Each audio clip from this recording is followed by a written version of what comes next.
Olá pessoal, tudo bem? Meu nome é professor Daniel Charles e hoje, junto com o professor Jamerson Domingos, nós iremos abordar o curso Desbravando a Nanotecnologia, Síntese, Caracterização Físico-Química e Aplicações Biológicas de Nanopartículas de Prata obtidas a partir de extratos vegetais. Então, nosso intuito aqui, nesse curso, é falar um pouquinho sobre a nanotecnologia, tipos de nanosistemas, alguns tipos de nanosistemas, mas nosso foco, de fato, é abordar sobre as nanopartículas de prata. Tá?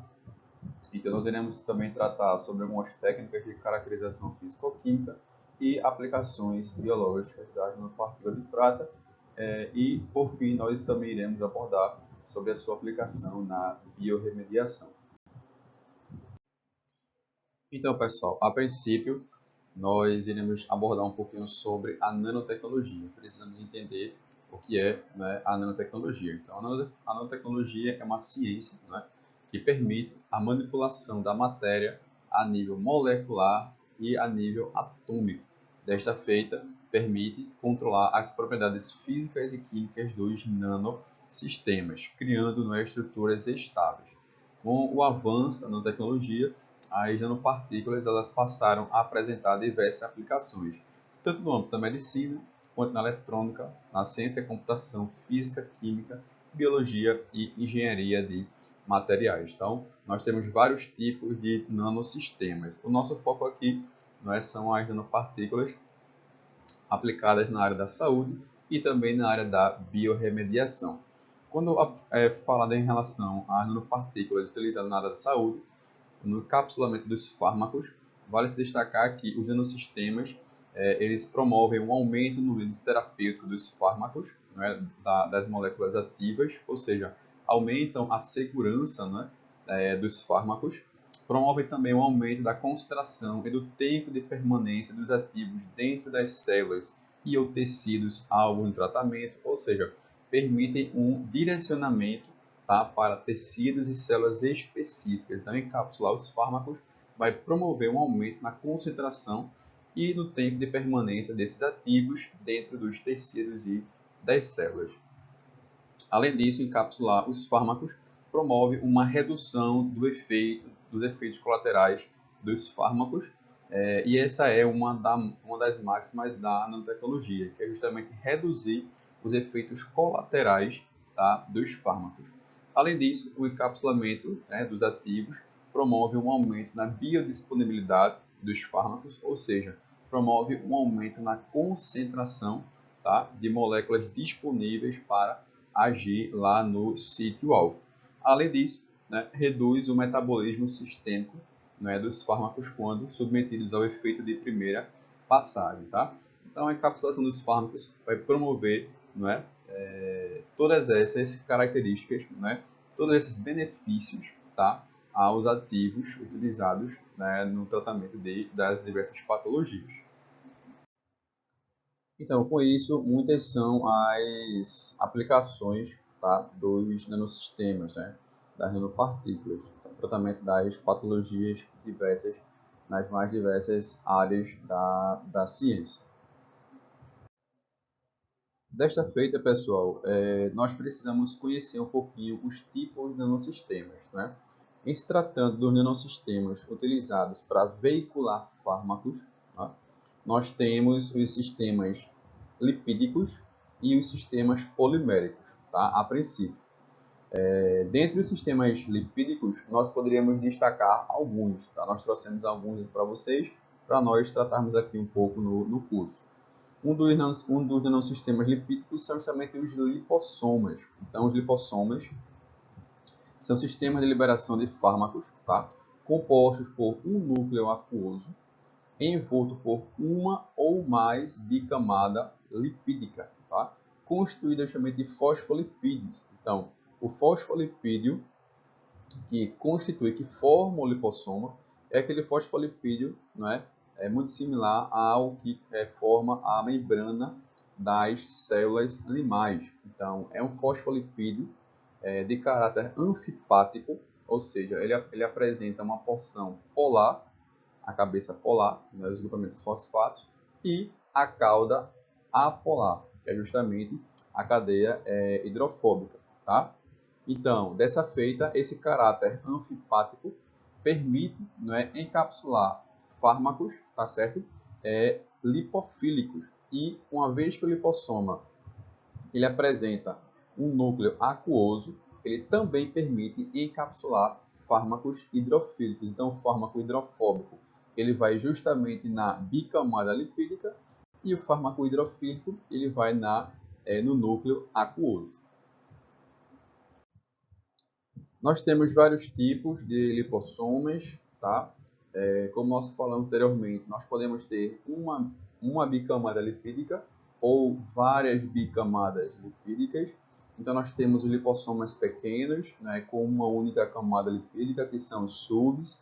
Nós temos lipossomas grandes, né, com uma única bicamada lipídica, que são os LUVs. Nós temos lipossomas com várias bicamadas lipídicas, né, que são os multilamelares, os MLV, e nós temos lipossomas, né, contendo lipossomas no núcleo aquoso, que são os MVV. E aí, pessoal, vale destacar que com o avanço da nanotecnologia, né, já há alguns anos é possível nós obtermos lipossomas com revestimento. Não apenas lipossomas, mas nós podemos também revestir outros tipos de nanosistemas. E por que revestir os nanosistemas, né? O revestimento ele vai favorecer o direcionamento sítio específico do meu nanosistema. Então, revestir nada mais é do que colocar uma molécula na superfície do nanosistema, né? Então, essa molécula ela vai reconhecer um tecido específico do corpo. Um exemplo, nos casos, por exemplo, de câncer de mama. Então, sabe-se que as células cancerosas elas expressam receptores de folato.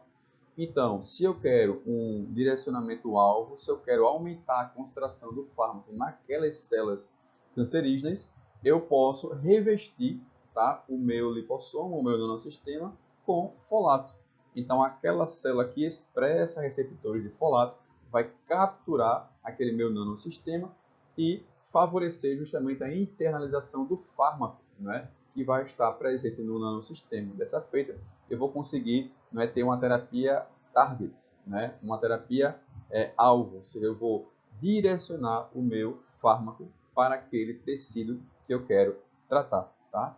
Além disso, o revestimento, né, nós podemos também ligar, tá certo, radionuclídeos, e aí nesse caso nós poderemos ter nanosistemas aplicados ao teragnóstico, que é justamente o tratamento, a terapêutica aliada ao diagnóstico. Então, o teragnóstico, tá? E, além disso, o revestimento também vai favorecer, também pode favorecer um aumento na estabilidade físico-química dos nanosistemas, tá? A depender do ligante que colocar na superfície. Então, é um avanço na área da nanotecnologia, o revestimento dos nanosistemas.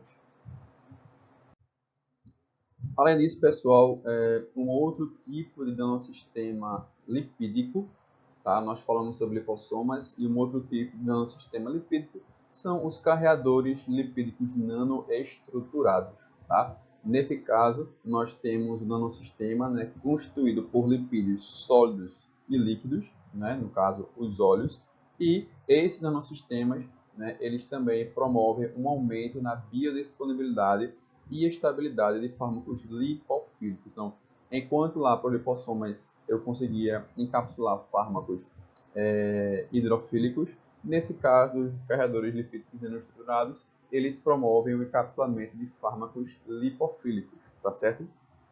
Então, como nós falamos, eles são constituídos por lipídios sólidos e líquidos, e isso vai favorecer um aumento, tá, na eficiência de encapsulação dos fármacos, além de favorecer a liberação controlada dos ativos. E um exemplo, né, de lipídios utilizados nesses nanosistemas estão os triglicerídeos, os ácidos graxos, os esteroides e as ceras. Então, abordamos um pouco acerca dos nanosistemas lipídicos E adentramos agora um outro tipo, uma outra classe de nanosistemas, que são as nanopartículas poliméricas.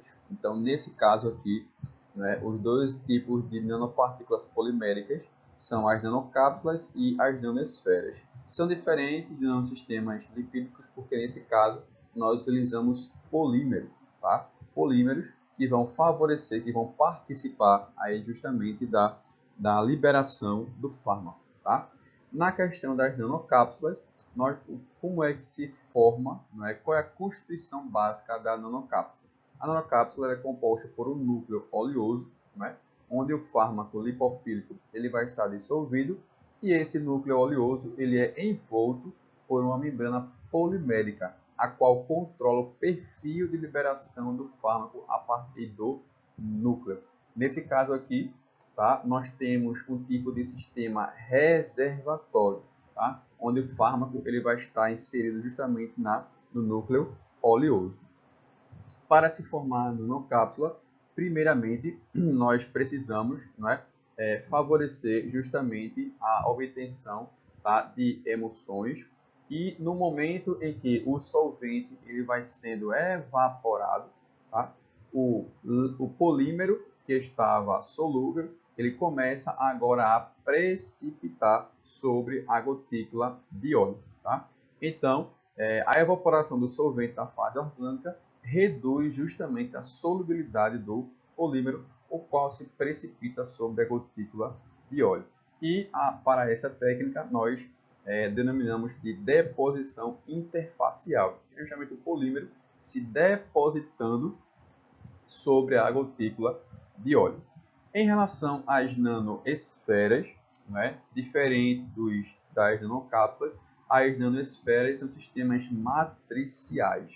Tá? Nesse caso aqui, uma rede polimérica contínua, na qual o fármaco pode ser retido dentro ou absorvido sobre a sua superfície. Okay? Nesse caso, no caso das nanoesferas, ela é formada através do gotejamento da fase orgânica na fase aquosa, a qual promove o encapsulamento do fármaco. E um exemplo são as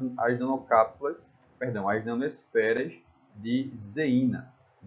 Quando a zeína entra em contato com a água, a zeína ela é justamente uma proteína, tá? E aí, ao entrar em contato com a água, os aminoácidos hidrofóbicos eles ficam voltados para o lado interno da nanosfera, e dessa feita promove o encapsulamento do fármaco. Tá? Então, as nanocápsulas e as nanosferas são exemplos de nanopartículas poliméricas. Bem, pessoal, então nós saímos das nanopartículas que são utilizadas para veicular fármacos, e adentramos um outro tipo de nanossistema, que são as nanopartículas metálicas. Nesse caso, elas não são utilizadas para encapsular fármacos, como os nanossistemas lipídicos e poliméricos que nós abordamos anteriormente. Tá? Nesse caso aqui, a nanopartícula metálica, a sua propriedade biológica ou a sua ação será decorrente da sua interação com o tecido, com a célula, com a molécula química, no caso da biorremediação, que nós iremos abordar mais à frente. Tá? Então, algumas propriedades biológicas das nanopartículas metálicas, elas variam de 1 a 100 nanômetros, tá? Apresentam grande área superficial, e essa grande área superficial possibilita a ligação de várias moléculas, como carboidratos, anticorpos, e essa ligação ela é crucial justamente em aplicações teragnósticas, que é a aplicação no diagnóstico e na terapêutica. Tá? Uma vez que elas apresentam uma alta área superficial, elas apresentam também uma alta reatividade superficial, o que permite utilizar esses nanosistemas como catalisadores, promovendo a degradação de moléculas orgânicas, como, por exemplo, os corantes presentes nos efluentes, tá? Que é justamente um dos objetivos desse trabalho, desse curso, abordar justamente a aplicação desses nanosistemas, tá? Na degradação dos efluentes. O pequeno diâmetro dessas nanopartículas metálicas vai promover a interação com as células, o que é útil no tratamento, por exemplo, do câncer. Tá? Alguns desafios desses nanosistemas é a sua toxicidade, o impacto ambiental que elas podem apresentar e a necessidade de controle na síntese. Diante disso, nós podemos obter nanopartículas metálicas de vários tipos, como por exemplo a partir do ouro, do cobre, do zinco, do ferro e o nosso objetivo, as nanopartículas de prata. Dessa feita, vale destacar que as nanopartículas metálicas, né, e o nosso foco é na nanopartícula de prata, elas apresentam várias rotas sintéticas, né, vários métodos de obtenção dessas nanopartículas, vários métodos de síntese. E nós podemos destacar os métodos físicos, químicos e os métodos biológicos, que é o denominado síntese verde. Em relação aos métodos físicos, né, nós destacamos a ablação a laser, que é justamente quando um feixe de laser ele vaporiza um alvo de prata e em um meio líquido ou gasoso ocorre a formação da nanopartícula de prata. Já em relação ao método químico, nós temos a redução química, tá? E nós também temos, dentro desse método químico, o uso de estabilizantes. Na redução química, tá? O agente redutor ele vai justamente converter íons prata, Ag+, tá? Em nanopartículas de prata, né? Ag0, ou seja, ele vai reduzir, tá? O íon de prata. Dessa feita, nós poderíamos destacar alguns agentes redutores, como por exemplo, citrato de sódio, o borohidrato de sódio, tá? E o amoníaco. Porém, esses redutores, eles apresentam uma elevada toxicidade, o que limita a sua utilização. Desta feita, advém o método biológico, né? O surgimento dos métodos biológicos favorecem a obtenção de nanopartículas de prata, né? Com uma ausência de toxicidade, tá? Uma vez que são utilizados, por exemplo, extratos de planta para a obtenção desses nanosistemas. Também podem ser utilizados bactérias, fungos, leveduras, tá? Então, as próprias moléculas que estão ali presentes, por exemplo, no extrato da planta, né? Aquele extrato vegetal, rico em polifenóis, flavonoides e enzimas, essas moléculas carregadas de elétrons vão favorecer justamente a redução da prata. Então, vai sair de prata mais para prata zero, levando à formação, tá? Da nanopartícula de prata. Então, pessoal, diante disso, nós poderíamos destacar aqui algumas vantagens e desvantagens dos métodos que nós tratamos, né? Método físico, químico e biológico. O método físico, né, ele tem como vantagem uma alta precisão no controle do tamanho das partículas, tá? De prata. Já como desvantagem, né, esse método utiliza equipamentos caros e apresenta uma alta complexidade operacional. Por outro lado, o método químico, né, uma das suas vantagens é um processo bem estabelecido e amplamente utilizado, porém, como desvantagem, é um método que usa solventes, tá, tóxicos e promove a geração de resíduos perigosos. Tá bom? Em relação ao método biológico, porém, desta feita, as vantagens é justamente que esse é um método ambientalmente amigável, de baixo custo e é um processo simples. Porém, como desvantagem, né, esse método permite, né, ou na verdade ele leva a uma alta variação na qualidade da nanopartícula de prata. Então, as propriedades físico-químicas podem mudar, uma vez que nós podemos utilizar vários tipos, tá, de extratos vegetais ou de precursores, tá bom? E aí, como ocorre, né, a obtenção da nanopartícula de prata a partir do extrato vegetal? Então, a princípio, nós precisamos, antes de mais nada, realizar a extração, né, ou a obtenção do extrato vegetal. Então, nós podemos utilizar diversas partes da planta, né, tendo partícula que é obtida a partir de folhas, de raízes, de caule, de frutos, de flores. Tá? Então, realizar a extração, né, ou a obtenção do extrato vegetal. Após a obtenção desse extrato vegetal e purificação, nós vamos justamente, né, adicionar o nitrato de prata. Em solução, né, o nitrato de prata ele vai se dissociar, formando, né, ou favorecendo né, a geração aí das pratas, da prata mais. E aí, uma vez que essa prata mais está lá em solução, os próprios agentes metabólicos presentes no extrato da planta, como nós falamos anteriormente, como por exemplo os flavonoides, eles vão doar os elétrons, tá, para a prata mais. E a prata ela vai ser reduzida em prata zero. E aí essa é a primeira etapa, justamente que é a fase de redução. A segunda fase é a fase de crescimento, quando as várias moléculas de prata zero elas vão se unir, favorecendo a formação da nanopartícula de prata. E por fim, a última fase é a fase de estabilização. Então, os metabólitos secundários das plantas eles vão agir como agentes redutores, vão doar os elétrons para a prata mais e, além de agir como agentes redutores, eles vão agir como agentes de estabilização físico-química, né? Então, eles vão ficar ali adsorvidos na nanopartícula de prata, promovendo um aumento na estabilidade físico-química. Então, é dessa forma que se obtém nanopartícula de prata obtida, né, a partir de extrato vegetal. Uma vez obtidas as nanopartículas metálicas ou a nanopartícula de prata, nós precisamos seguir para a caracterização físico-química, que nada mais é do que analisar as propriedades físicas e químicas desse nanossistema. Então, a primeira técnica que nós poderíamos destacar é justamente a espectroscopia UV-Vis. Tá? É uma técnica amplamente utilizada, né? É uma técnica base e é aplicada justamente na caracterização das nanopartículas de prata. É uma técnica simples e de baixo custo, né? Apesar do equipamento ele ser caro, né? De alto custo.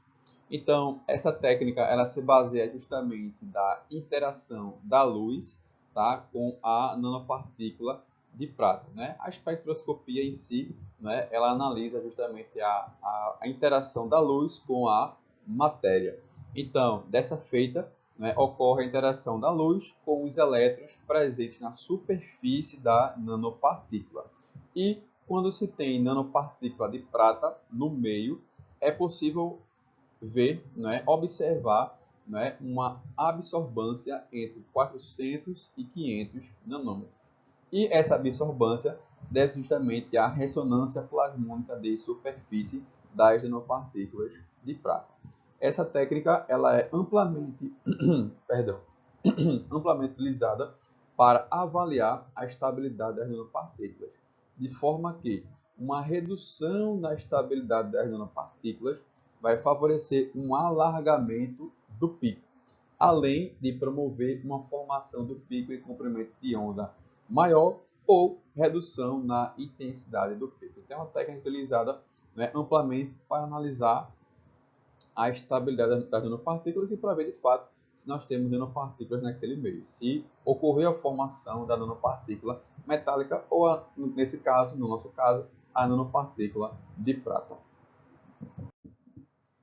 E aqui, pessoal, nós podemos ver claramente, tá? São resultados de dois artigos diferentes, tá? Onde nós temos a presença de absorbância, tá? Entre 400 e 500 nanômetros. Então, perceba, né? Mesmo sendo utilizado, né, diferentes extratos de plantas ou diferentes plantas, mas a formação da nanopartícula de prata, ela está justamente, né, a absorbância, a presença de absorbância, ela está entre 400 e 500 nanômetros, tá? O que vai atestar a formação da nanopartícula metálica. Então, uma outra técnica, além da técnica UV-Vis, tá? Uma segunda técnica amplamente utilizada é justamente a dispersão dinâmica da luz, ou a Dynamic Light Scattering, que é justamente uma técnica que vai, não é, analisar o tamanho, o diâmetro de partícula dos nanosistemas, bem como o grau de dispersão entre essas partículas. Tá? Então, ela é uma técnica não destrutiva, e baseia-se justamente na interação da luz com as partículas dispersas no meio. Ela é capaz de quantificar a luz laser, né, espalhada após atravessar um colóide. Então, a luz ela vai interagir com as nanopartículas e o equipamento ele vai me dizer o diâmetro da nanopartícula, bem como o grau de dispersão. E aí aqui são dados de um artigo, né, que nós retiramos, tá? Onde na figura A nós podemos ver um gráfico onde as nanopartículas apresentaram um alto grau de dispersão. Não sei se vocês conseguem ver, né, porque está um pouco pequeno, mas tem um PDI de 0,9, ou seja, é um PDI alto. Já a figura C, nós podemos ver um PDI, tá, baixo, PDI de 0,3, que é o ideal. O que é 0,3? O que é 0,9? 0,3 significa 30% de dispersão e 0,9 significa 90% de dispersão. O que é que se espera? Uma baixa dispersão.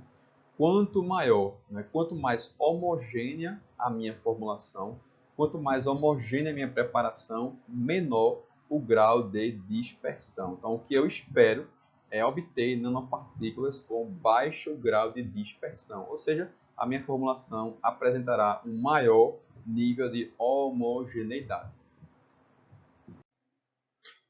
Então, pessoal, dando seguimento aqui ao nosso curso, uma outra técnica de caracterização físico-química que nós poderíamos destacar para as nanopartículas de prata é justamente a espectroscopia no infravermelho.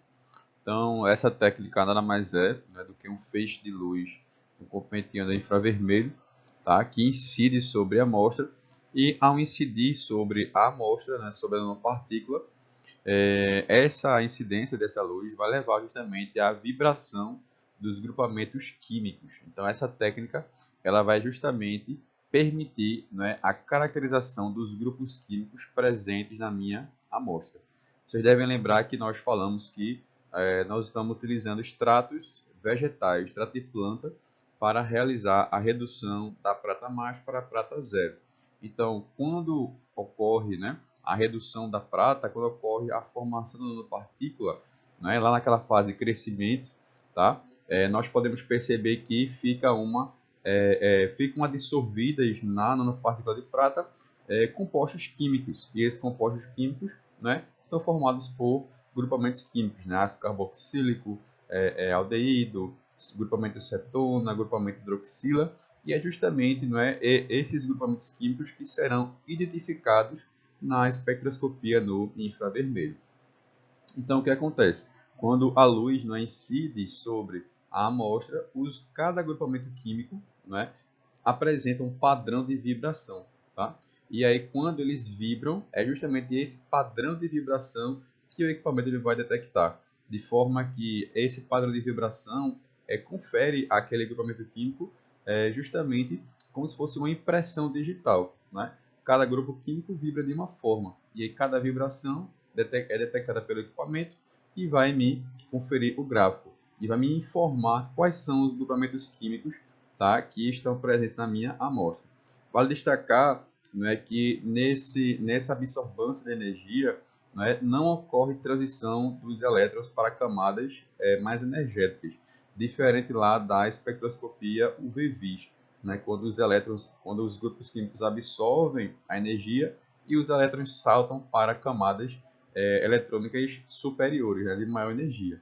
Aqui no infravermelho não ocorre essa transição eletrônica. O que ocorre é apenas vibração do grupamento químico sem essa transição de energia. Tá?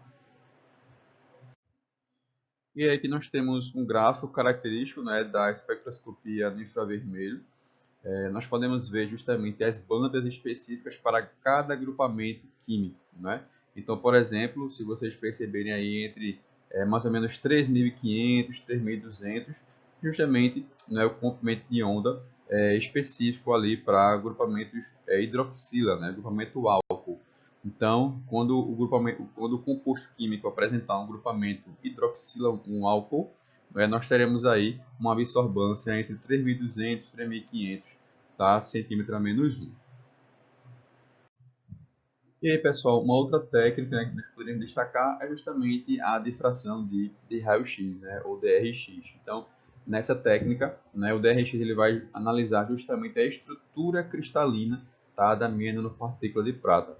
E ele vai me dar como informação, né, o tamanho dos cristalitos, ver como a natureza de fase e a deformação das redes das nanopartículas de prata, tá? Então, os raios-x eles vão interagir com os átomos e, ao interagir com os átomos, os raios-x serão desviados ou difratados, tá? Em diferentes direções e, a partir daí, né, esse desvio ele é característico para cada tipo de molécula, tá? E depende da posição dos átomos da amostra, tá certo? Então, ele vai me dar o padrão, tá certo? Cristalino dos constituintes, tá bom? E através da RX nós também conseguimos, tá certo? Entender ou compreender a estabilidade da amostra.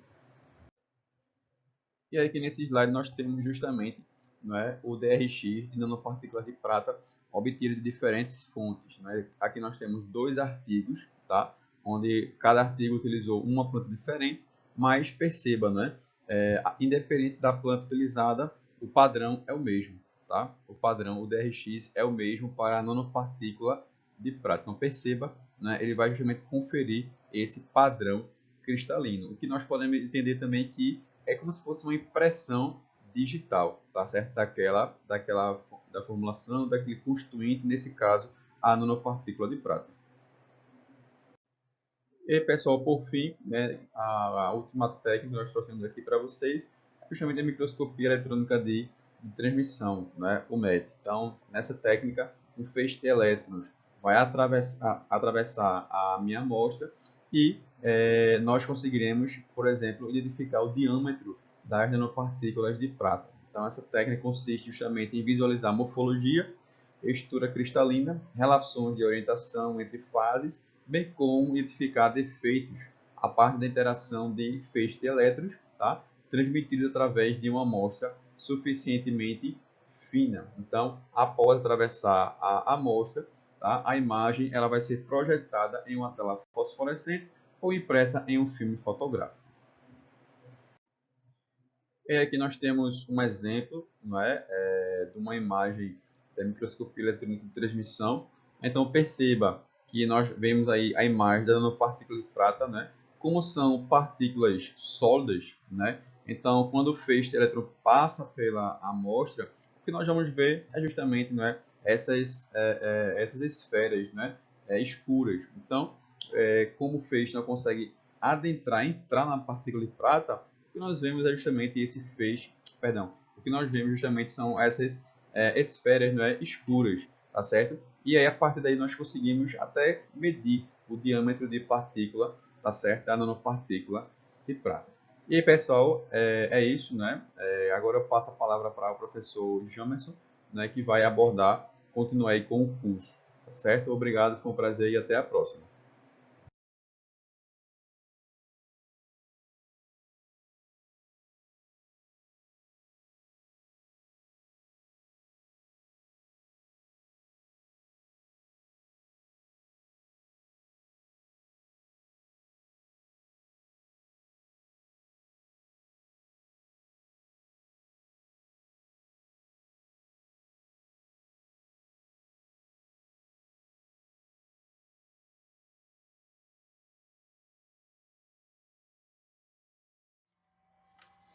Olá a todos, me chamo José Jansson, eu sou palestrante desse momento, sou formado na UFRPE em Ciências Biológicas e eu vou falar para vocês sobre as propriedades biológicas das nanopartículas de prata.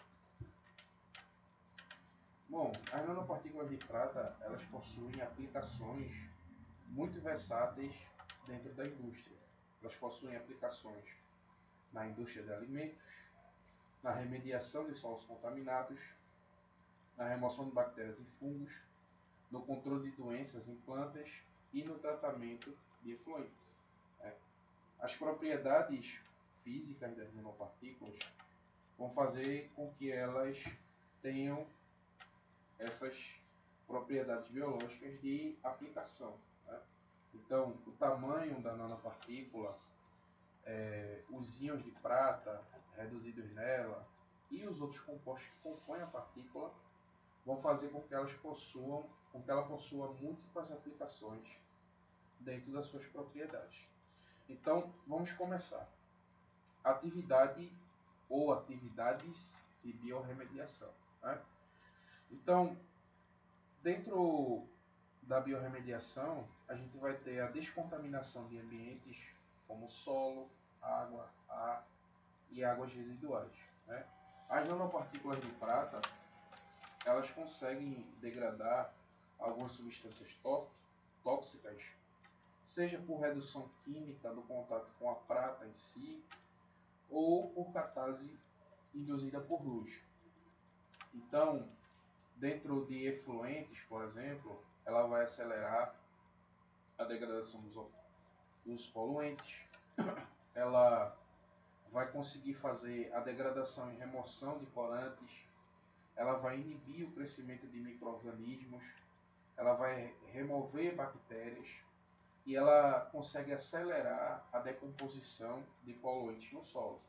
Então a indústria tem buscado muitas formas e alternativas de usar essas nanopartículas de prata para fazer esse tipo de serviço, para ter esse tipo de aplicação, porque é uma produção de baixo custo e tem um bom potencial. Existem algumas aplicações na agricultura no sentido de nanodefensivos, né? Nanopartículas, no geral, são muito usadas na agricultura, né? A gente vai ter nanopartículas como nanofertilizantes, que vão aumentar a eficiência e o crescimento das plantas de forma mais direta. E a gente vai ter os nanodefensivos, que também vão ter esse papel de forma indireta. E dentro desses nanodefensivos a gente coloca as nanopartículas de prata. Por quê? Ela vai facilitar o crescimento das plantas e aumentar a produtividade através do controle de pragas e de doenças. Como já havia falado anteriormente, ela possui uma propriedade pesticida, né, no sentido de conseguir matar algumas pragas, né, como cupim, como alguns tipos de larva, né, alguns insetos.